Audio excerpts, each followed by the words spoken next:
আল্লাহ রাসূলের আম্মা মা আমিনাতুজ জোহরা বলছে 4 দিন অতিক্রম হয়ে গেছে। আল্লাহর নবীর দাদু, ভালো করে শুনবেন, হযরতে আব্দুল মুত্তালিব যিনি খানায়ে কাবার দায়িত্বে ছিলেন, যিনি খানায়ে কাবার মোতাওয়াল্লি, ওই আব্দুল মুত্তালিব হেঁটে হেঁটে মা আমিনার ঘরের কাছে যখন আসছে, রাস্তায় একটা লোকের সাথে দেখা। দাঁড়ান দাঁড়ান দাঁড়ান, আপনার নাম আব্দুল মুত্তালিব?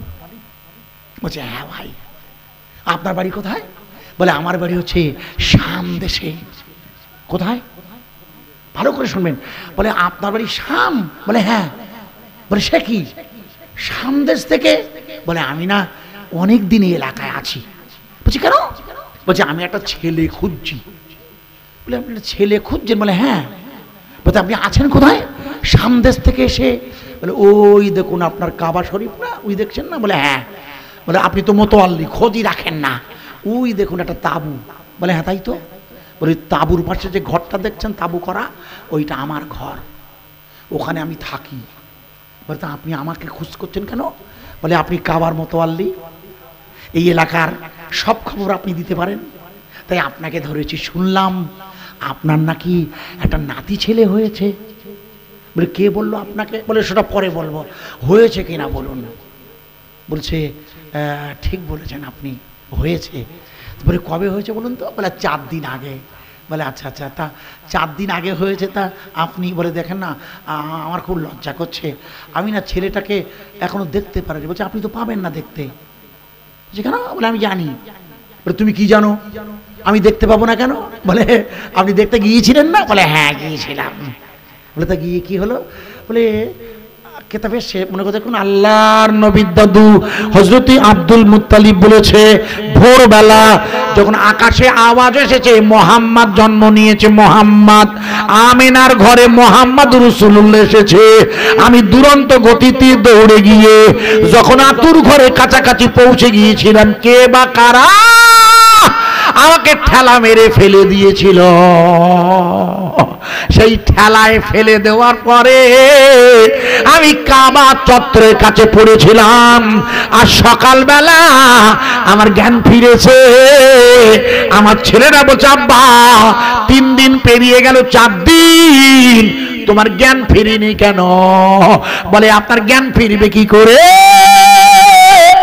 আপনি যে ছেলেটাকে কোলে নেবেন বলে আতুর ঘরে ঢুকছিলেন, ওই ছেলেটা আগে আপনি কোলে নিতে পারবেন না।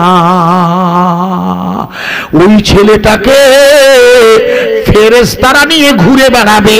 আমি আপনার কাছে আবেদন করছি, আপনি একটু আপনার নাতি ছেলেটাকে আমায় দেখাবেন। বলে আরে আমি এখনো দেখতে পাইনি, আর তুমি দেখবে? তা চলো, কিন্তু আমি তো নিজেই এখনো দেখিনি। বলে সে আপনি না দেখেন, আমাকে একটু দেখতে হবে। বলে কেন, তোমার বাড়ি তো? বলে আমার বাড়ি বললাম না শামে, সিরিয়ায়। তো ঠিক আছে চলো। মা আমিনাতুজ জোহরার কাছে গিয়ে আব্দুল মুত্তালিব বলছে বৌমা, বৌমা। মা আমিনা খুব রাগ করেছেন শ্বশুর মশার উপরে, জীবনী কাল্লা লিখেছে। মা আমিনা বলছে আব্বা আপনি ছেলে হয়েছে আর 4 দিন হয়ে গেল আসেননি। বলে বৌমা আমি এসেছিলাম, বিশ্বাস করো মা, বিশ্বাস করো, আমি এসেছিলাম, কিন্তু কে বা কারা আমাকে এত ঠেলা মেরে ফেলে দিল। মা আমিনা তো জোরে বলছে আব্বা, আব্বা আপনি ঠিক বলেছেন, আসলে আপনার নাতি ছেলে হবার পর একটা সাদা তোয়ালি দিয়ে কে বা কারা ওকে ঢেকে দিয়েছিল। সাদা তোয়ালি, সাদা তোয়ালি, তাতে জান্নাতের সুগন্ধ ভরা, এত সুন্দর সেন্ট। আপনার নাতিকে যখন এমন করে আমার কাছ থেকে নিয়ে ঢেকে দিয়েছে, আমি নিজেও জানি না মাঝখানে কতদিন চলে গিয়েছে। বলে আপনি ঠিকই বলেছেন, আপনি ঠিকই বলেছেন, মনে হয় আপনার নাতিকে কেউ বা কারা ঘুরছিল নিয়ে, আমার মনে হচ্ছে। মা আমিনাতুজ জোহরার কথাটা টেনে নিয়ে বাইরের লোকটা বলছে মা আমি ঠিক বলেছেন, আপনার বেটা হলে জান্নাতের ফেরেশতারা জান্নাত থেকে সাদা তোয়ালি আর তাতে সেন মাখাবে যেটা দুনিয়ার জমিনে নাই। আপনি ঠিক বলেছেন মা, একবার জুরি বলা যাবে না। আব্দুল মুত্তালিব বলছে আরে ভাই এই নাতি আমার, আর তুই খুব বেশি কথা বলছিস, বলে আপনি থামেন না। মা আমিনাতু জোহরাকে বলছে আপনার ছেলেকে আমি একটু দেখবো। আব্দুল মুত্তালিব বলছে না আমি দেখিনি, আর তুমি দেখবে কোথাকার কে হে? বলছে না আমি দেখবো, একটু বলছি তো আপনি ওরকম করছেন কেন, দেখুন না আমি কি বলি। তা বলছে আব্দুল্লাহর ছেলে হয়েছে আমিনা, এই লোকটা সেই শাম। হ্যাঁ বলে সামদেশ থেকে আব্বা, এ তো আমি একটু আগে আপনার নাতি হলে আমি ওই এলাকা দেখেছি আব্বা, আপনি টেনশন করবেন না। আমার ওয়াজ বোঝা যাচ্ছে কি, যে এলাকা বাইতুল মুকাদ্দিস, যেখানে যুদ্ধ হচ্ছে, যেখানে মসজিদে আকসা, যেখানে কিয়ামত হবে, সেই এলাকা মামেনা বলছে ঈমানের কালেমার দাওয়াত পৌঁছাবে না, বন্ধ হবে। আর জোরে বলুন, লক্ষ্য করুন, পৌঁছাবে, লক্ষ্য করুন। মা আমিনাতু জোহরা বলছে আপনি শাম থেকে এসেছেন? বলে হ্যাঁ। বলে আমি তো জায়গাটা দেখেছি। বলে শুনুন আমি আপনার ছেলেকে একটু দেখবো। তখন শ্বশুর মশাইকে বলছে আব্বা উনি যখন দেখতে চাইছেন, তা আপনি হচ্ছেন গার্জেন, আর আপনি আছেন বলে কথা বলছি পর্দার সাথে, আপনি আছেন বলে। শ্বশুর না থাকলে কথা বলতো না, শরিয়াতের মসলা। জুলফিকার সাহেব বলছে না যে মেয়েরা সর্বক্ষণ, কারণ মেয়েদের জন্যে আব্বাকে কিয়ামতের মাঠে আটকে যেতে হবে, মেয়েদের জন্য, কারণ তাদের পোশাক আশাক, তাদের চলন বলন। এমন কি হাদিসে আমি পড়ছিলাম, কোনো মানে যুবক ছেলে বা পুরুষ যদি গুনাহ করে, পাপ করে, তার দরুন তার বাপের কবরও আযাব হতে পারে। লক্ষ্য রাখুন, আমি লম্বা করছি না, যেটা বোঝাচ্ছিলাম। মা আমিনাতু জোহরা বলছে আব্দুল মুত্তালিব বলছে আব্বা আপনি যদি বলেন তাহলে আপনার কোলে দিচ্ছি, দেখতে এসছে এত দিক থেকে। লোকটা বলছে না না, কারোর কোলে দিতে হবে না, আপনি কোলে রাখুন, আমি ওর পিছন দিকটা দেখবো, আমি সামনের দিক দেখতে আসিনি। একটু জোরে বলুন। বলে বাচ্চা পিছন দিক দেখবে? আব্দুল মুত্তালিব জিজ্ঞেস করছে আপনি আমার বাচ্চার পিছন দিক দেখবেন কেন? বলে আমি সামনের দিকটা চিনি। বলে সামনের দিকটা তুমি চেনো? তোমার বাড়ি সামনে? বলে বলছি তো চিনি, তুমি ঝামেলা করছো কেন? আমি তোমার ছেলেটার সামনের দিক চিনি।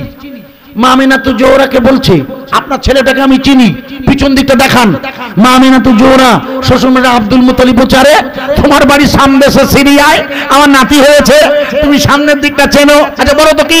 মা আমিনাতু জোহরাকে ওই শামের ওই লোকটি বলছে লিখুন, ও মা আমিনা আপনি ভালো করে তাকিয়ে দেখুন, আপনি এখনো ভালো করে দেখেননি, আপনি নজর করে দেখুন, আপনার বেটা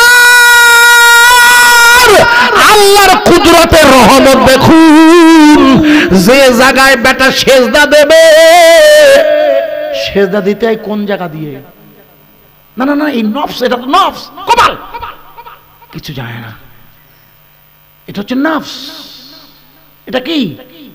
এটা নফস না, এটা হচ্ছে কলব, এটা হচ্ছে রুহ, এটা হচ্ছে শের, এটা হচ্ছে খাফি, এটা আকফা, এটা নকশবন্দে নফস না। এখানে আশ্চর্য, এটা লতিফা। তো আমাদের শরীরে লতিফা আছে না 10টা? কলব, রুহু, শের, খফি, আকফা, নফস, আব, আতাশ আর বাত খা। বশিরের আল্লামা লিখেছেন এই 10টা মিলিয়ে সুলতানুল আসকার, এইখানটা হচ্ছে নফস। কাদিরিয়া নয়, নকশবন্দিয়া এই ঠিক এই আমার এই জায়গাটা দেখাতে পারি আমি ইনশাআল্লাহ। রসুল দেখিয়েছেন এই জায়গাটা, আর এই জায়গাটা কলব, এটা হচ্ছে নফস। এই জায়গাটা সেজদার সময় দেখবেন ওইখানে মাটি, এই জায়গাটা বুঝতে পারছেন না? এটা নয়, এইটা, দিস ওয়ে। বলছে আপনি আপনার আমার কথা বুঝতে পারছেন না? মা আমিনাতু জোহরাকে বলছে আপনি আপনার বেটার নফস, মানে এই জায়গাটা দেখুন নফস। কারণ আল্লাহ পাক আমাদেরকে ফিরে যাওয়ার জন্য কোরআন শরীফে 2টো শর্ত দিয়েছেন, লিখে নেন। আল্লাহ পাক আপনাকে আমাকে ফিরে যাবার জন্য কোরআনে 2টো শর্ত দিয়েছেন। এই শর্ত 2টো পূরণ না হলে ফিরে গেলেই আপনাকে আমাকে আটকাতে হবে, খেতে হবে। প্রথম শর্ত হচ্ছে ইয়াউমা, লিখুন, ইয়াউমা লা ইয়ানফাউ মালু ওয়ালা বানুন ইল্লা মান আতা আল্লাহ বিকালবিন সালিম। মুখস্থ করেন, কিয়ামতের দিন সন্তান সন্ততি স্ত্রী পুত্র পরিজন কোনো কাজে লাগবে না, ইল্লা মান আতা আল্লাহ, যে ব্যক্তি ফিরে আসবে আল্লাহর কাছে বেকালবেন সালিম, বিশুদ্ধ কলব নিয়ে। ভালো করে শুনবেন, বাম স্তনের দুধের নিচে ইন্না ফিল জাসাদা মুদগাতান, প্রত্যেকের শরীরে এক টুকরা গোশ আছে, এজা সালুহাত জাসাদা কুল্লুহু, যদি ওটা পাক হয় তাহলে আপনি পাক, ওটা নাপাক হলে আপনি নাপাক। আলা ওয়াহিয়াল কালব, ওটা হচ্ছে আপনার কলব। বাম স্তনের দুধের নিচে 2 আঙ্গুলের মাথায় 21 গ্রাম ওজনের যে গোশত আছে, ভালো করে শুনে নিন, ওই কলবটা বেসালিম, বিশুদ্ধ করে, যাতে কোনো গোনা থাকবে না ওটাকে। আর তৃতীয় হচ্ছে ইয়া আইয়ুহান নাফসে মুতমাইন্না, হে নফসে মুতমাইন কারিগণ, ইরজি ইলা রাব্বিক। নফসের 3টি ভাগ, নফসে লাওয়ামা, নফসে আম্মারা আর নফসে মুতমাইন, এরও ভাগ আছে। আমি লম্বা করছি না, তরিকতের ভাষায় আপনাকে ফিরে যাবার তৃতীয় সত্য। এই নফস মানে প্রবৃত্তি। নফস মানে কি? কুল্লু নফসিন যায়কাতুল মাউত, প্রত্যেকটি প্রবৃত্তির মৃত্যু হয়। প্রবৃত্তি মানে হচ্ছে শরীর, প্রবৃত্তি মানে নফস, দেহ। এই দেহটাই মরে যায়। তাই বলছে আল্লাহ বলেন ফিরে আসার আগে এই নফস প্রবৃত্তিটাকে ইরজি, তোমার প্রভুর আদেশ অনুযায়ী তৈরি করে নাও, তাহলে তুমি সমস্যায় পড়ে যাবে। অর্থাৎ গোটা শরীর তোমার আল্লাহর জিকিরে পূর্ণ করে নাও। একবারে জোরে বলুন সুবহানাল্লাহ। এই জন্য আপনাকে তাজকিরাতুল আউলিয়া থেকে শুরু করে যত ওলিদের জীবনী পড়েছেন, দেখবেন সব ওলিরা কোন না কোন ওলির সোহবতে থেকে তাদের কলবে আর নফসে ঈমান এনে নিয়েছে। আমার কথা বোঝা যাচ্ছে কি? হ্যাঁ না বলুন। এইখানে আমাদের নিয়ত আছে, আমি আমার কলবের দিকে মোতাওয়াজ্জা, আমাদের নিয়ত আছে। লম্বা করছি না। রাসূল পাকের এই যে নফসের এই এলাকাটা দেখিয়ে বলছে, আপনি দেখুন ওনার ওই জায়গাটা মা আমেনা কি দেখেছিলেন? বলুন। মা আমেনা দেখেছিলেন না যে হুজুর জন্ম নেওয়ার পরে ওইখানে সেজদা দিচ্ছে, মনে আছে? বলেছিলাম। আরে হ্যাঁ না বলো। সেজদা মানেই তো ইয়াকা না'বুদু, বোঝা যাচ্ছে না ওয়াজ? সেজদা মানেই কি? ইবাদত না? রাসূল জন্ম নিয়ে সেজদা দিয়েছে। বলে ওই জায়গাটা একটু ভালো করে দেখান। মা আমেনা বলছে কি দেখবো? বলে দেখুন না আপনি আগে। ভাই, অনেকের দেখবেন সেজদা দিলে ওই জায়গাটা দেখবেন দাগ হয়, একটা দাগ হয়, একটা স্পট পড়ে, ওটা একটা, ওখান থেকে কিয়ামতের মাঠে নূরের জ্যোতি বার হয়। আবার যদি কারো দাগ না পড়ে সেটাও দোষের নেই। আমার কথা বোঝা গেছে? খবরদার ওই শুনে যেন ঘষবেন না, ওই বিছানায় গিয়ে মাটিতে গিয়ে ঘষবেন না যেন। খবরদার, দুটোই ঠিকই আছে, কারোর পরে না। মা আমেনা তো জোরে বলছে, আমি ওই জায়গাটা দেখবো কেন? বলে ওখানটা দেখেন, আপনার ছেলের কপালটা দেখেন আগে। ভাই, রাসূল জন্ম নিয়েছিল আক্ষরিক অর্থে 570 খ্রিস্টাব্দে, কিন্তু আল্লাহর দরবারে নূর হিসাবে ছিল কত হাজার বছর ধরে। রাসূল পৃথিবীতে এসেছেন নিঃসন্দেহে 570 খ্রিস্টাব্দে, কিন্তু নূর হিসাবে আল্লাহর দরবারে ছিলেন কত বছর? কথা বলেছে আল্লাহর সাথে, মনে করেন 12,500 বছর ধরে আল্লাহর রাসূল নূর হিসাবে কথা বলেছিলেন না? আল্লাহ জানে না, 12,500 আল্লাহর সাথে রাসূলের কথা হয়েছিল। কি কথা? নূর হিসাবে। কিন্তু রাসূল তখন নূর, আল্লাহর সাথে কথা বলতেন। কি কথা বলতেন? বুখারী বর্ণনা করেছে, রাসূল বলতেন আলহামদুলিল্লাহ, প্রশংসা কার? সূরা ফাতিহার প্রথম আয়াত কি? আলহামদুলিল্লাহি রাব্বিল আলামিন। এই পৃথিবীতে একমাত্র প্রশংসা পাওয়ার যোগ্য কে? আরে জোরে বলুন। আর কেউ পেতে পারে কি? আরে আর কেউ প্রশংসা পেতে পারে? আর কারো কাছে মাথা নত করা যাবে না, একমাত্র আল্লাহ ছাড়া আর কারো কাছে কিছু চাওয়া যাবে না। তাই আল্লাহর দরবারে রাসূলের আগমনের হাজার বছর আগে নূরের রাসূল আল্লাহর দরবারে নূর অবস্থায় লিখে নেন। রাসূল পাক সাল্লাল্লাহু আলাইহি ওয়াসাল্লাম আল্লাহর প্রশংসা করত, আলহামদুলিল্লাহ, সকল প্রশংসা কার? ইহুদি অবাক, ওই লোকটা শামের লোক, ও তো মুসলমান নয়, তখন তো ঈমানের দিন আসেনি। এসেছে কি?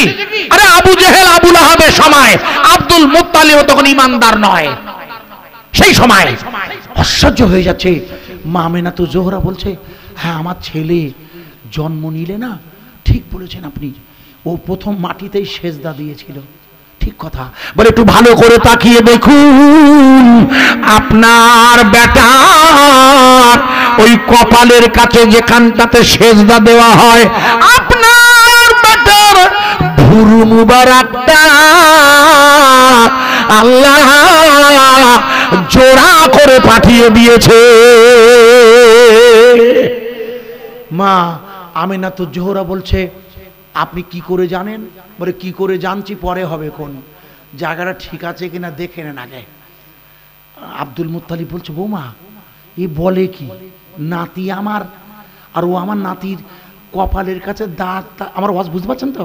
বলে এখানে সেজদা আর এইখানটা জোড় ভুরু জোড়া, এ কি বলছে তুমি দেখো তো মা। বলছে আব্বা ঠিক বলছে, ঠিক বলছে আব্বা, আব্বা সত্যি আমি আমি আমি অবাক হয়ে যাই আব্বা, আপনার নাতি ছেলের ভুরু যে জোড়া আব্বা, একটু জোরে বলবেন না সুবহানাল্লাহ? আরো জোরে বলবেন না? উফ, একটু জোরে বলা যায় না? করে দাও, যেহেতু হত্যা করেছে। আমার কথা বোঝা যাচ্ছে কি? এই জন্য রাষ্ট্রপতি বলেছিলেন যে কোরআন গোটা পৃথিবীর মানব জাতির জীবন বিধান, যেহেতু কোরআন এসেছে বিশ্ব মানবতার কল্যাণে। এই জন্য আপনার মনে করে, আপনার মনে নেই বলে আমি একটু মনে করিয়ে দিই প্রথমে। আপনার মনে করে দেখুন, আব্বা মনে নেই আপনাদের, মনে করে দেখুন এখান থেকে কিছুদিন আগে মনে করে দেখুন, জায়গাটার নাম ছিল আগে এলাহাবাদ, উত্তরপ্রদেশের। কি নাম? ইলাহাবাদ। এলাহাবাদ আসলে আসলে নামটা হচ্ছে আল্লাহ। ইলাহা আলিফ লাম হে ইলাহা, আর ইংরেজিতে হচ্ছে ALLAH, ওটা কি হয় আসলে আল্লাহ। মনে করে দেখুন যোগী বাবুজি এলাহাবাদের নাম পাল্টে রেখে দিয়েছে প্রয়াগরাজ। রাখুক গে, ওতে আমার কোনো আপত্তি নেই, যা পারে করুক গে। ওই এলাহাবাদ হাইকোর্ট একটা রায় দিয়েছিল, মনে করে দেখুন, আপনাদের মনে আছে কিনা জানি না। এলাহাবাদ হাইকোর্ট একটা রায় দিয়েছে, ওই উত্তরপ্রদেশের যোগী সরকারের এলাহাবাদ হাইকোর্টে রিট পিটিশন করেছিল 16,000 মাদ্রাসা, তার মধ্যে দারুল দেওবন্দ, তার মধ্যে সাহারানপুরের মাদ্রাসা, তার মধ্যে বেরেলি শরীফে আলা হযরত আহমদ রেজা হুজুরের প্রচুর মাদ্রাসা, তার মধ্যে দারুন নাদোয়া নাদবী যারা পদবী নেয়, সমস্ত মাদ্রাসাগুলো ধরে মোট 16,000 মাদ্রাসা আর 17 লক্ষ ছেলে মেয়ের পড়াশোনা হাইকোর্ট বাতিল করে দিয়েছিল। মনে করে দেখুন, আপনাদের মনে নেই যে এরা মাদ্রাসায় পড়ে? সুতরাং এলাহাবাদ হাইকোর্ট বললে 16,000 মাদ্রাসা 17 লক্ষ ছেলে মেয়ের পড়া, মাদ্রাসাটা বন্ধ, মাদ্রাসা চলবে না। মনে করে দেখুন এলাহাবাদ হাইকোর্ট যে নিম্ন কোর্ট নয়, কিন্তু বসিরহাটের নিম্ন আদালতের কোর্ট নয়, বনগাঁর নিম্ন আদালত নয়, কলকাতার যেমন হাইকোর্ট আছে না, এলাহাবাদের হাইকোর্ট বলে দিয়েছিল সমস্ত মাদ্রাসা বন্ধ করে দাও। 16,000 শুধু উত্তরপ্রদেশের কথা বলছি। মনে করে দেখুন আসামের হিমন্ত বিশ্ব শর্মা তো অলরেডি বন্ধ করে দিয়েছে, কিন্তু আল্লাহর শুকর আদায় করছি, আপনারা মনে করে দেখুন এলাহাবাদ হাইকোর্টের ওই রায়টা মুসলমানরা পিটিশন করেছিল সুপ্রিম কোর্টে। গত 9 নভেম্বর 10ই নভেম্বর সুপ্রিম কোর্টের বর্তমান বিচারপতির আগে যিনি ছিলেন মিস্টার চন্দ্রচূড় মহাশয়, উনি ওই 9 নভেম্বর ওই মামলার রায় দিয়েছিল। উনি মাদ্রাসা বন্ধের মামলার রায় দিয়ে প্রথমেই বোঝালো এলাহাবাদ হাইকোর্টের ওই রায়টা আমি বাতিল করে দিলাম। একটু জোরে বলা যাবে না? আপনারা জানেন না, আমার কাছে শুনুন, এলাহাবাদের হাইকোর্টের রায় বাতিল করে দিয়েছে। তার মানে আপনাদের এই মসজিদে কোরআন তেলাওয়াত হবে না? হবে না? আরে তার মানে নামাজ হবে না? হবে না? আমার ওয়াজ বুঝতে পারছেন না? নামাজ পড়তে গেলে কি লাগে? কোরআন লাগে না? আশ্চর্য, কোরআন ছাড়া কিছু হবে না। বলে দিও যে কোন অবস্থায়, প্রথম রায় কি, কোন অবস্থায় কোন মাদ্রাসা বন্ধ হবে না। আর একবার জোরে বলবেন না? একটু জোরে বল সুবহানাল্লাহ। আল্লাহ শুকরিয়া আদায় করছি আমি প্রথমেই। যেহেতু 16,000 মাদ্রাসা, 17 লাখ ছেলে মেয়ে, উত্তরপ্রদেশের কথা বলছি। সুপ্রিম কোর্ট দ্বিতীয়টা কি করলে লিখুন, সুপ্রিম কোর্ট দ্বিতীয়টা বলে দিল, সুপ্রিম কোর্ট বলে দিল এই রায়টা গোটা ভারতবর্ষের সমস্ত অঙ্গরাজ্য আর কেন্দ্রশাসিত অঞ্চলের জন্য চলবে। তার মানে হলো 2024 সালের 9 নভেম্বর এই ঐতিহাসিক রায়ে সুপ্রিম কোর্ট বলে দিয়েছে ভারতবর্ষের কোন অঙ্গরাজ্যের সরকার কোরআনের কারখানা, এই দ্বীনি দাওয়াত বন্ধ করতে পারবে না। জোরে বলুন, আরো জোরে। সুতরাং সেই কুরআনুল কারীম একটি আয়াত এনেছি আপনাকে বোঝানোর জন্য। ইয়া কানা আবুদু, আমার ইবাদত হবে কার? একটু জোরে বলুন, আরো জোরে বলবেন না। ইবাদত হয় কার? আল্লাহ। সাহায্য করার দায়িত্ব, তাই বান্দা যখন ইবাদত করবে বান্দার সাহায্যের দায়িত্ব নেয় কে? চিল্লে বলুন, আরো জোরে বলুন। ভাই আমরা এখানে যারা বসে আছি আপনাদের বলছি আমার উপর অসন্তুষ্ট হবেন না, যেহেতু আমি প্রমাণ করব। তো নামাজ, নামাজ, কারণ নামাজের সাথে জাকাত, যেখানেই নামাজ উনি বলছিলেন না, নামাজের সাথেই তো জাকাত। শুধু জাকাত একা একা আসেনি, বোঝা যাচ্ছে কি? হ্যাঁ না বলুন। জাকাত এসছে নামাজ পূর্ণতার জন্য, মানে বুঝতে পারেননি? ওয়াকিমুস সালাহ ওয়া আতুজ যাকাহ, অর্থাৎ তুমি নামাজ পড়তে গেলে তোমার কিছু পয়সা লাগবে না? পয়সা লাগে না নামাজ পড়তে গেলে? এই জামা কাপড় লাগে না? টুপি লাগে না? পেটে কিছু লাগে না? তো জাকাত দেবে কেন? যাতে গরিব, মিসকিন, এতিম এদের অর্থের অভাব না হয়, যে অর্থের কারণে এরা আল্লাহমুখী না হয়, তাই জাকাতের কথা এসেছে। কিন্তু জাকাত আসবে কখন? নামাজ হবে যখন। নামাজ ছাড়া আল্লাহর সাথে বান্দার প্রেম হতে পারে না। খুব ভালো করে শুনবেন, আমার কথাটা বুঝবেন। আমার মওলানা জুলফিকার সাহেব করছিল বলে করে দিয়ে যাচ্ছি আমি, কিন্তু লক্ষ্য করে বুঝুন। আশা করছি মাথায় ঢুকবে, আশা করা যায়, চেষ্টা করছি। জটিল বিষয় নয়, আমি আপনাকে সহজ করে করে শোনাচ্ছি। তাই বান্দা ইবাদত করবে আল্লাহর, বান্দার সাহায্যের দায়িত্ব কার? আল্লাহর। লক্ষ্য করুন, খুব মন দিয়ে বুঝবেন এই জায়গাটা। মনে করে দেখুন, আপনাদের মনে নেই বলে মনে করিয়ে দিচ্ছি। আল্লাহর নবীর মা আমেনা তো জোহরা বর্ণনা করেছেন। মা আমেনা কে বর্ণনা করেছেন?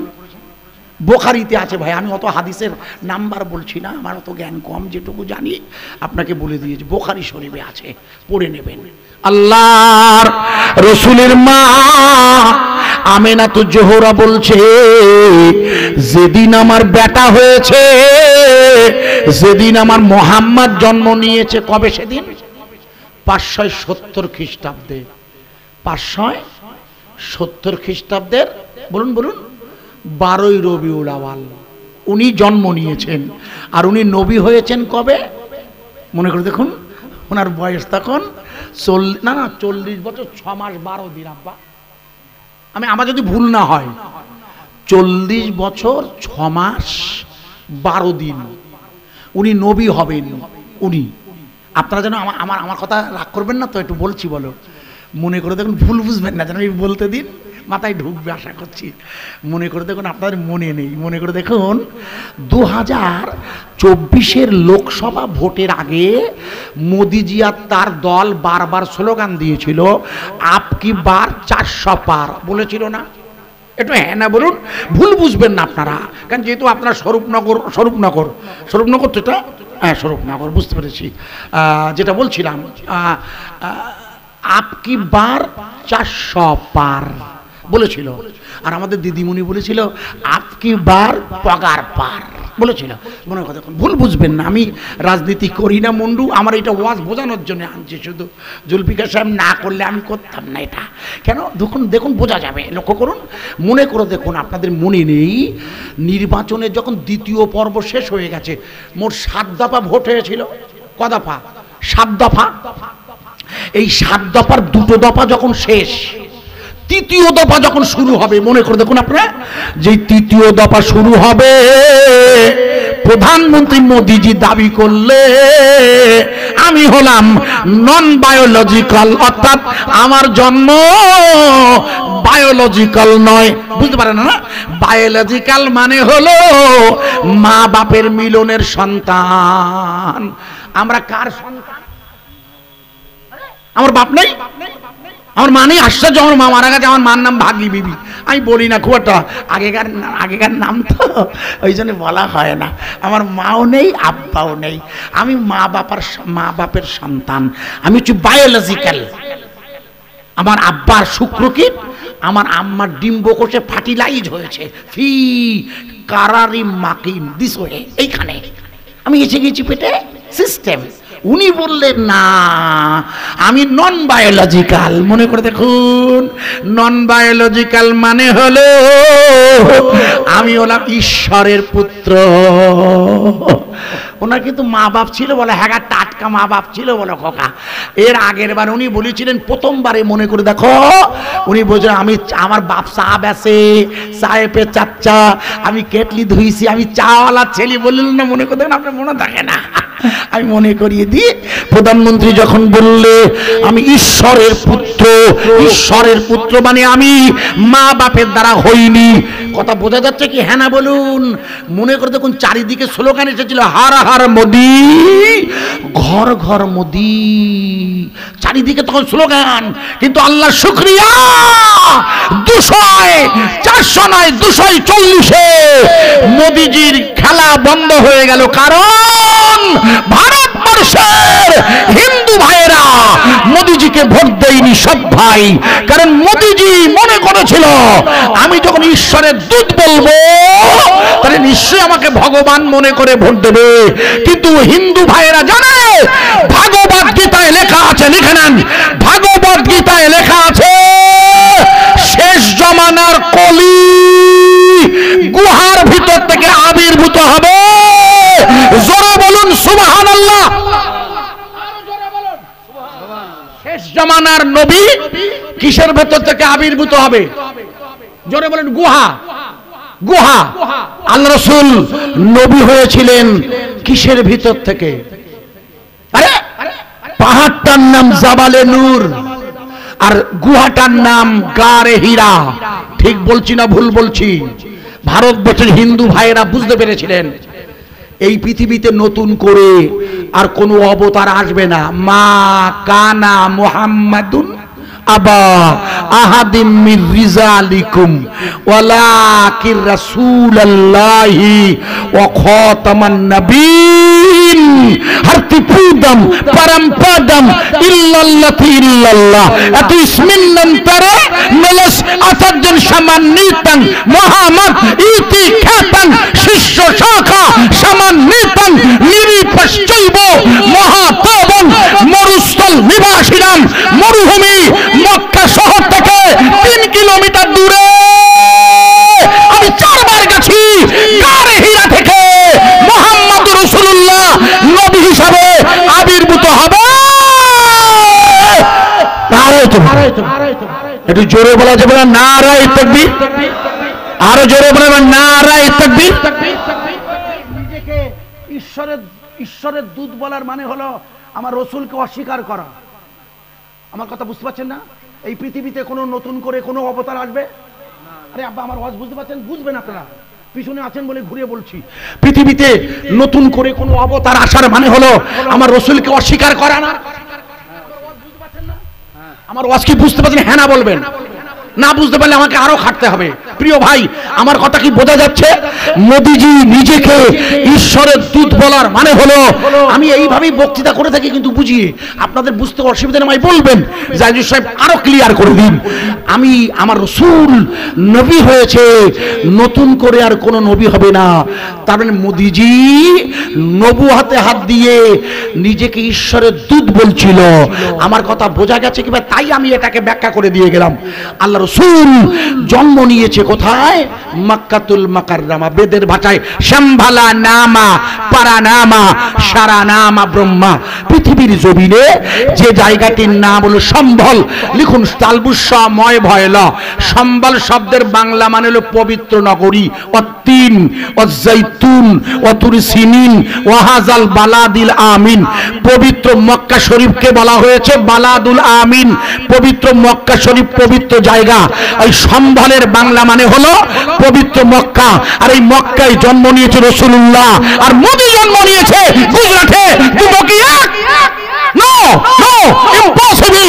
তাই ভারতবর্ষের শিক্ষিত রুচিশীল হিন্দু ভাইয়েরা বুঝতে পেরেছে এটা ঠিক বলছে না। উনি এতদিন যাই করছিল, এবার যে ভগবানের কাছে গেছে, এ তো আর এক জ্বালা ভাই, কিছু মনে করবেন না। আমি ওদিকে যাচ্ছি না, আমি মূল বিষয়টা বোঝাতে শুরু করে দিয়েছি, ওইদিকে রাখছি। এইখানে যেখানে বলছিলাম আপনাকে খুব মন দিয়ে বুঝবেন। আল্লাহর নবীর মা আমিনা তো জোহরা বলছে, যেদিন আমার বেটা জন্ম নিয়েছে আমি আমিনা লক্ষ্য করে দেখি না রাত না দিন আমার ছেলেটা জন্ম নিয়েছে, আমি লক্ষ্য করে দেখি ওটা একটা নূরের দোলা। একবার জোরে বলা যাবে না সুবহানাল্লাহ? ওটা কিসের দোলা? লিখেছেন কে? বলছেন মা আমেনা। লেখকের নাম শুনবেন, বলে দিয়ে যাচ্ছি। বলছেন মা আমেনা তো জোহরা বলেছে, আমি দেখলাম একটা নূরের দোলা। কিসের দোলা? নূর। নূর এই জন্য আল্লাহ রসুল নূরে মুজাসসাম, জানেন তো? শুনেছি কেন কি কথা? আশ্চর্য, ইমান থাকবে না? ইমান অত সহজ? রসুল নূরে মুজাসসাম, পূর্ণ নূর। কদ জাআকুম মিনাল্লাহি নূর, আমি তোমাদের কাছে নূর পাঠিয়েছি। কদ জাআকুম মিনাল্লাহি নূর। আমি হাফেজে কোরআন নই, চেষ্টা করছি যতটুকু আপনাকে বোঝাতে পারি। আল্লাহর কোরআন বলছে আমি আপনাদের কাছে নূর পাঠিয়েছি। নূর নূর নূর আজি নূর এসেছে, আর তারি নূরি চারিদিকে আলো হয়েছে। আয় আয় কে দেখবি নূরেরই মালা, মা আমিনার কোলে দুলি কামিলিওয়ালা। দোল দোল দোল দোল দোলনায় দোলে, মা আমিনার কোলে নূরের দোলা দোলে। দোল দোল দোল দোল দোলনায় দোলে, আর মা আমিনার কোলে মুস্তাফা দোলে। আল্লাহ নবীর মা হযরতে আমিনাতুজ জোহরা আমার আম্মা বলছে, যখন আমার ছেলে হয়েছে আমি আমিনা লক্ষ্য করে দেখি ওটা একটা নূরের দোলা, আর ওই নূরের দোলার আলোতে আলোতে আমি আমিনা মক্কা শরীফের ঘরে বসে রোম সম্রাটের দরবার পর্যন্ত দেখতে পেয়েছিলাম। কার দরবার? ঠিক বলছেন ভুল বলছি? বুখারীর বায়ান। আজিজ বাজে ওয়াজ করে না, লিখে নেন। বুখারীর বায়ান। রাসূলের নূর দেখছে মা আমিনা, আর সেই নূরের জ্যোতিতে দেখছে কত দূর? বলুন বলুন। রোম সম্রাটের দ্বারা। রোম মানে ইউরোপীয় ইউনিয়ন, যেখানে যুদ্ধ হচ্ছে। আরে রোম কোথায়? ইউরোপ না, রাশিয়ার সাথে ইউক্রেনের যুদ্ধ চলছে যে এলাকায়, যেখানে পরমাণু বোমা হামলা হবে বলে নিঃসন্দেহে আপনারা জেনে গিয়েছেন। তবে একটা জিনিস শোনা, আমাদের এদিকেও আসবে না ইনশাআল্লাহ। একটু জোরে বলুন সুবহানাল্লাহ। ও ঝামেলা ওদের মধ্যে, ওদের, আমাদের না। কোনটা বলুন তো? ইউক্রেন আর রুশ, রাশিয়া তো পাশাপাশি।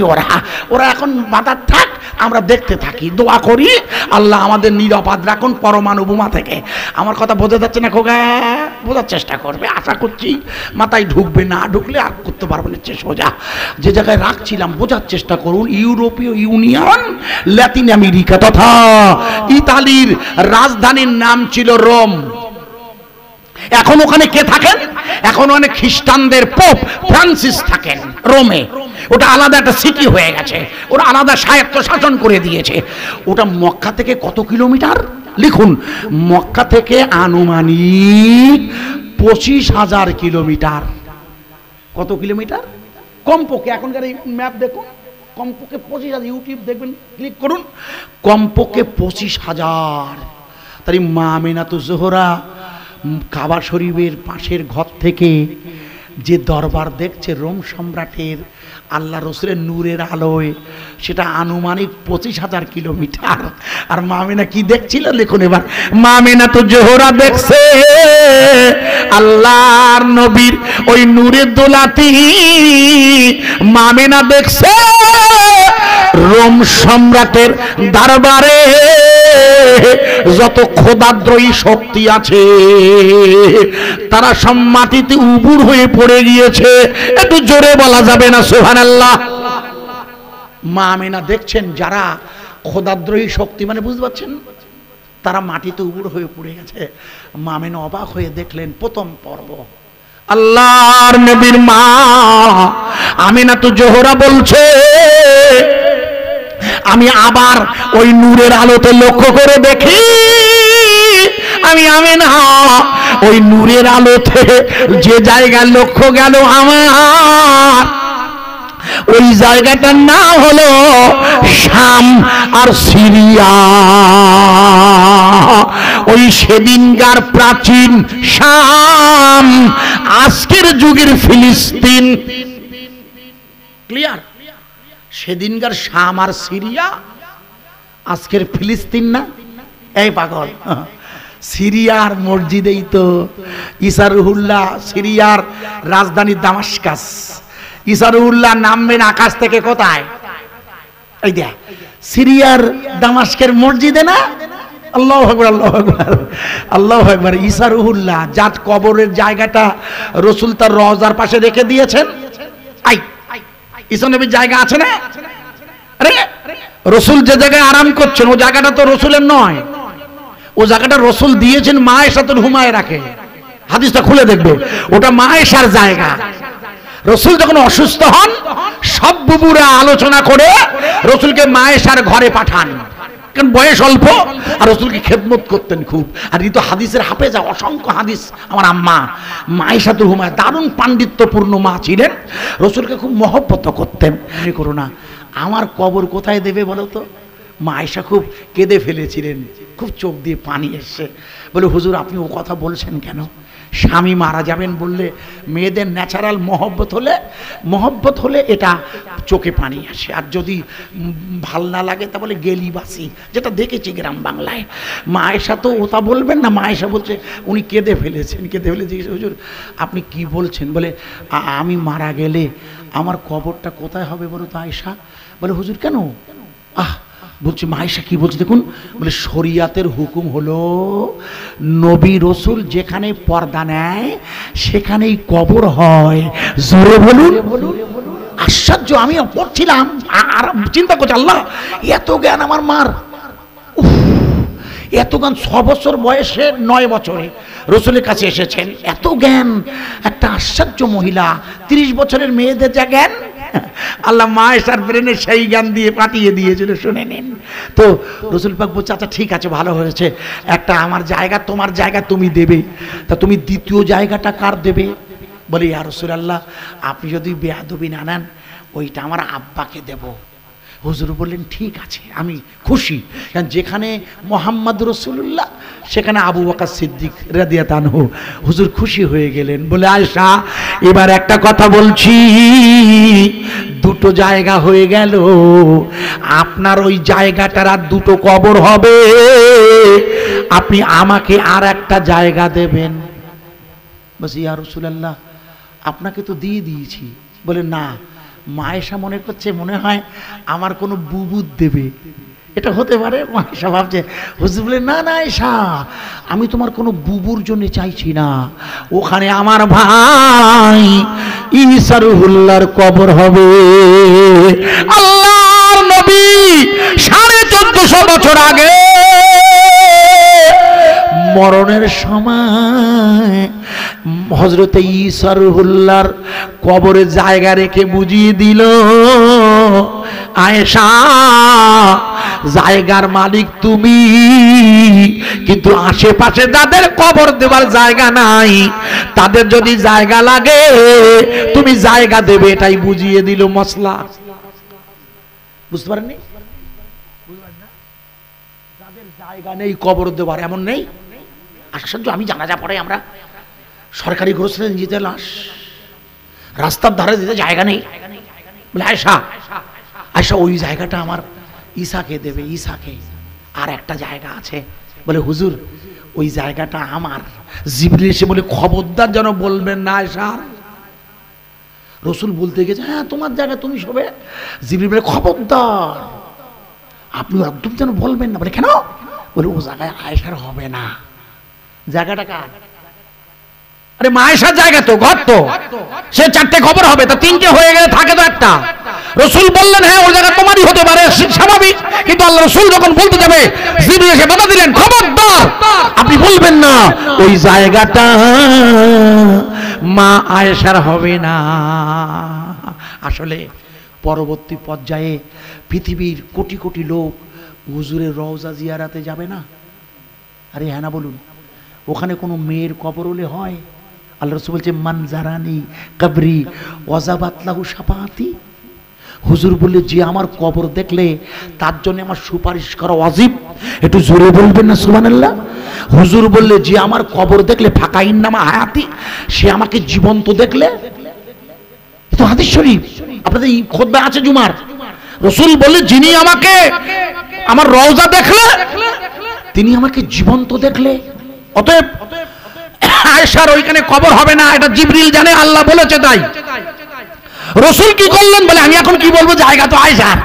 বলে আপনি বলে দিন আল্লাহ যদি চায় ওখানে আপনার কবর মুবারক হবে। একেবারে দারুণ বলে দিয়েছে জিবরিল। যে রসুল বললেন মা আয়েশা তো বুদ্ধি, মেয়েদের তো বুদ্ধি কম, ও মনে করেছে তাহলে ঠিক আছে, বুদ্ধি বেশি হলে বলতো আপনি সরাসরি বলেন, এখানে ইনশাল্লাহ হবে না, এখন আপনি বলেন আমার হবে কি না। কিন্তু মা আয়েশা বুঝতে পারেনি। আর পরবর্তীতে দেখেছিলেন ওমর ফারুকের ছেলে এসে মা আয়েশার কাছে জায়গাটা চেয়েছিল, হাদিস এসছে ওইখানেই। তাই ওমর ফারুকের রওজা তিনটে পূরণ হয়ে গেছে, বাকি আছে ঈসা রুহুল্লাহ। উনি দামাস্কের মসজিদে নামবে, ইমাম মেহেদি আসবে, নকশবন্দিয়া মুজাদ্দিদিয়া তরিকা হিসাবে ইমাম মেহেদি আসবেন। জানেন না বইটাতে আল্লাহ লিখেছে ওই ইমাম মেহেদিকে সাহায্য করতে ঈসা রুহুল্লাহ আসবে যে জায়গায়, সেই জায়গাটার নাম হলো ফিলিস্তিন, যেখানে বর্তমানে যুদ্ধ চলছে। ভালো করে ওয়াজ বুঝবেন, এই যুদ্ধটা যে এলাকায় চলছে এই মূল যুদ্ধের কারণ হলো শুধু গাজা দখল নয়, ওখানে একটা মসজিদ আছে, ওই মসজিদটা দখল করা। ঠিক না বেঠিক? আসল উদ্দেশ্য তো সুবহানাল্লাযী আসরা বিআবদিহি লাইলাম মিনাল মাসজিদিল হারামি ইলাল মসজিদিল আকসা ইলা আখিরিল আয়া। আল্লাহ রাসূল যে মসজিদে মিরাজে যাবার পথে 2 রাকাত নামাজ পড়েছে, যেটা আল্লাহর বাইতুল মুকাদ্দিস মসজিদে আকসা, ওরা ওই জায়গাটাতে মন্দির বানাতে চায়। মন্দির ইহুদিদের ইচ্ছা হলো ওখানে মন্দির বানিয়ে সালমান মন্দির বানাবে নতুন নাম দিয়ে। ওরা আল্লাহর ঘরটাকে ভেঙে টুকরা টুকরা করতে চায়। এই জন্য মনে করে দেখুন আমেরিকা জো বাইডেনের সরকার হেরে গেছে এবারের ভোটে, ডোনাল্ড ট্রাম্প আসবে কি হবে ও নিয়ে আমার মাথা ব্যথা নেই, কিন্তু আমেরিকা বরাবরই ইসরায়েলকে সাহায্য করে আসছে, আগামী দিনে ডোনাল্ড ট্রাম্প হয়তো করবে, ও ব্যাপারটা আমার মাথায় রাখার দরকার নেই। আমেরিকা একটা লাল বর্ণের গরু পাঠিয়ে দিয়েছে অটোমেটিক ইসরায়েলের জমিনে, যার ছবিটা আমার কাছে আছে ইনশাআল্লাহ। একেবারে লাল বর্ণ, লাল কালার, যে গরুটার গায়ের পশম পূর্ণ লাল, এমন একটি গরু জবাই করার জন্য রেখে দিয়েছে। ওরা বাইতুল মুকাদ্দিসটা দখল করবে। অথচ মা আমেনা তো বোঝা যাচ্ছে কি, অথচ মা আমেনা তো জোহরা বললে আমার বেটা যেদিন জন্ম নিয়েছে আমি নূরের আলো ওই শাম আর সিরিয়া দেখলাম, যেখানের বিরোধী শক্তিগুলো মাটিতে উবুর হয়ে পড়ে গিয়েছে। একবার জোরে বলা যাবে না সুবহানাল্লাহ? আরো জোরে বলতে পারেন না? আচ্ছা, যেখানে রসুলের মা নূরের আলোয় বিরোধী শক্তিকে পড়তে দেখলে, সেখানে ইমানের কালেমা ইয়া কানাবুদু চলবে না, বন্ধ হবে। আমি দেখাচ্ছি, আগে শুধু চলবে না, আমি দেখাচ্ছি, মনে করে দেখুন। মা আমেনাতুজ জোহরা বলছে আমি নই, বসিরহাটের আল্লামা রুহুল আমিন শাহ রাহমাতুল্লাহ লিখে দিয়েছেন, কিতাবটার নাম লিখে দিন, কিতাবটার নাম হলো মিলাদুন হুজুরের লেখা মিলাদে মুস্তাফা প্রথম খণ্ড। আপনারা যারা ইউটিউব দেখেন, চ্যানেল দেখান না, দেখবেন বইটার নাম মিলাদে মুস্তাফা হুজুরের লেখা, কিন্তু প্রথম খণ্ড। ওখানে আছে কি, মা আমেনাতুজ জোহরা বলছে, যখন আমি দেখলাম আমার বেটা নূরের দোলা, আমি নূরের আলোতে ওই এলাকা দুটো যখন দেখলাম, দুটো এলাকা মনে আছে বলেছিলাম, এরপরে আমি আমেনা আমার বেটার দিকে তাকিয়ে দেখি বসিরহাটের আল্লামা এই জায়গাটায় লিখেছে, আমার বেটা জানুতে ভর দিয়ে আঙুলটা আকাশের দিকে দিয়ে, উরুতে ভর দিয়ে, জানুতে ভর দিয়ে মাটিতে আল্লাহর সেজদা দিচ্ছে। জোরে বলবেন না? কি করছেন? জন্মের সাথে সাথে অনেকে বলে, দেখবেন ইয়া নাফসি ইয়া মুম্মতি উম্মতি বলেছিল, এটা ঠিক না, মিথ্যে কথা। হুজুর আল্লামা লিখে দিয়েছেন, এটা আমার কথা নয়, হুজুর লিখে যে এটা ভুল ওয়াজ। কোনটা? ইয়া উম্মতি আতুর ঘরে করেছিল, এটা ঠিক নয়। হুজুর লিখেছে, কিতাবে আছে, দেখে নেবেন, আমি ব্যাখ্যা করছি না। হুজুর লিখেছেন কি, হুজুর লিখেছেন, ঠিকই লিখেছেন দলিল দিয়ে, যে নবী পাক সাল্লাম জানুতে ভর দিয়ে, জানু মানে বুঝেছেন তো, মাটিতে সেজদা দিচ্ছে, আঙুলটা আকাশের দিকে। একটু জোরে বলবেন না সুবহানাল্লাহ? এটা মা আমেনার বর্ণনা গো। তার মানে আমার রসুল জন্ম নিয়েই মাটিতে, জোরে বলুন। তাহলে আমাদের দায়িত্ব কি করা? ইয়া কানা আবুদু, সেটা কেমন হবে দেখুন।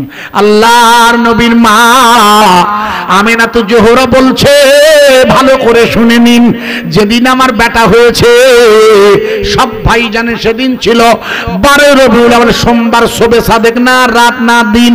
মনে করে দেখুন, একটানা 3 দিন পেরিয়ে 4 দিন হয়ে গেছে।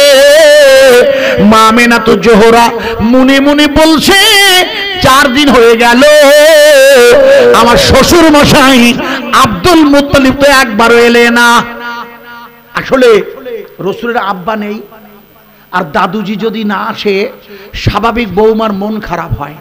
কারণ শরিয়াতের নিয়মে তো, বর্তমান শরিয়াতের নিয়মে বাপ থাকাকালীন ছেলে মারা গেলে সম্পত্তিতে ছেলের ভাগ থাকে না, সবাই জানেন আপনারা। আব্দুল্লাহ মারা গেছে আগে, আব্দুল মুত্তালিব বেঁচে আছে মক্কায়, সুতরাং সে না এলে মা আমেনাতুজ জোহরা নিজেকে খুব অপমান বোধ করছিলেন। কিন্তু 3 দিন হয়ে গেছে, 4 দিনের দিন কেতাব খুলে দেখবে সকালবেলা আব্দুল মুত্তালিব কাবা শরীফের রাস্তা দিয়ে হেঁটে যাচ্ছেন। কাবা শরীফ যেদিকে ফিরে আমরা, কোন দিকে ফিরে পড়েন? না না না না, কে বললে পশ্চিম? পশ্চিম কে বলে? আপনি ভুল বলেননি, আমি তো আপনার পক্ষে বলছি, আপনি ঠিক বলেছেন। আমার এখান থেকে কাবা পশ্চিম দিক, আর আবার ওই যারা মদিনায় যাবে তাদের কাবা দক্ষিণ দিক। যারা মদিনায় গেছে জিজ্ঞেস হজে, আমি প্রথমবার গিয়ে 2000, আল্লাহ দক্ষিণ দিক ফিরে নামাজ পড়ছি, দক্ষিণ দিকে, সূর্য তো এই দিকে, রসুলের পা আমাদের দিকে না। এই দেখো হুজুরের পা মুবারক কোন দিকে? আল্লাহু আকবার, আমাদের দিকে না, আমাদের সৌভাগ্য, ওটা রহমত আলা, হুজুরের পা রহমত, ওটা আমাদের দিকে। জোরে বলুন সুবহানাল্লাহ। তাই বলবো আল্লাহ আমাদের বিরাট কপাল ভালো আল্লাহ। ওখান থেকে দক্ষিণ দিকে ফিরে নামাজ পড়তে হয়, অর্থাৎ কাবা মাঝখানে, যে যেদিকে দাঁড়াবে সেটা উত্তর দক্ষিণ আল্লাহর কাছে যায় না, আল্লাহর কাছে হচ্ছে কাবাটা মাঝখানে রেখে ইমান বিররুন, তোমাদের কোনো ওতে নেকি নেই।